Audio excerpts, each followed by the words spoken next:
Nicole, naalala mo ba yung asignaturang binigay sa atin ni ma'am? Yung gagawa tayo ng advertisement. Oo. Mas nakakabuti kung maghanap lang tayo ng idea sa YouTube. Sige.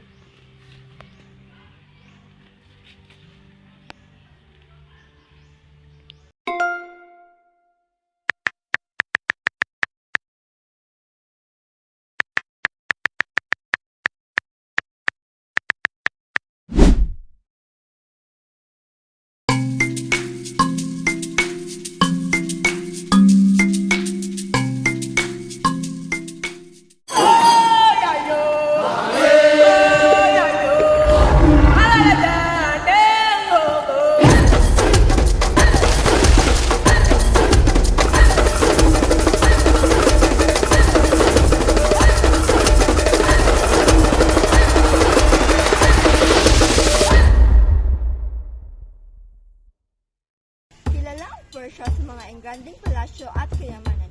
Ngunit alam mo ba na mayroong isang lugar na nag-aalok ng parehong kagandahan at kasaysayan, ngunit may kakaibang twist? Iyan ay ang South Africa. Ang Table Mountain na matatagpuan sa Cape Town, South Africa ay isang iconic na landmark na kilala sa kanyang patag na tuktok na parang mesa. Ito ay isang malaking bundok na nag-aalok ng mga nakakamanghang tanawin ng lungsod, ng karagatan at ng mga nakapaligid na bundok. Ang Table Mountain ay isang mahalagang bahagi ng kultura at kasaysayan ng Cape Town. Ito ay isang sagradong lugar para sa mga Khoisan, ang mga katutubong mamamayan ng rehiyon.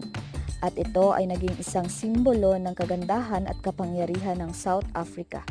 Mula sa mga nakamamanghang tanawin ng Table Mountain hanggang sa mayamang kultura ng Cape Town, mararanasan mo ang isang pagsama ng luho at kasaysayan na tiyak na magpapahanga sa iyo.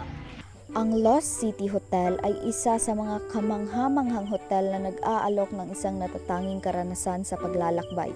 Matatagpuan ito sa Sun City Resort, isang malaking complex na nagtatampok ng mga kasino, water park at iba pang mga atraksyon. Ang hotel ay dinisenyo upang gayahin ang isang nawawalang lungsod na may mga gusali na gawa sa bato, mga hardin na puno ng mga halaman at bulaklak, at mga talon na dumadaloy sa buong lugar. Mayroon itong mga kwarto na may iba't ibang laki at mga pasilidad, mula sa mga karaniwang kwarto hanggang sa mga suite na may pribadong balkonahe at mga nakamamanghang tanawin. At gaya ng Persia, ang South Africa ay mayaman din sa kultura at tradisyon. Mula sa mga masasarap na pagkain hanggang sa mga nakakainganyong sayaw, maraming bagay na dapat tuklasan. Ang pagkain ng South Africa ay isang paghahalo ng mga impluwensya mula sa iba't ibang kultura.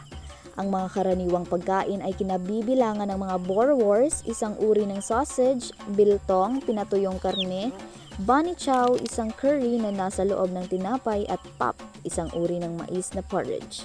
Samantala, ang musika at sayaw ay mahalagang bahagi ng kultura ng South Africa.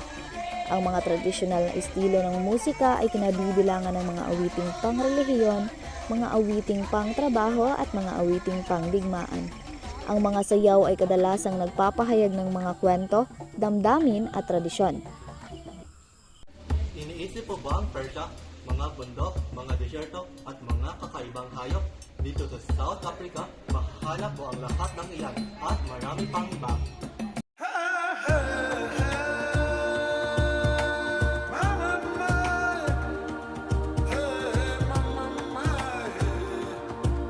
Samantala, ang wildlife safari ng South Africa ay isang karanasan na hindi mo malilimutan.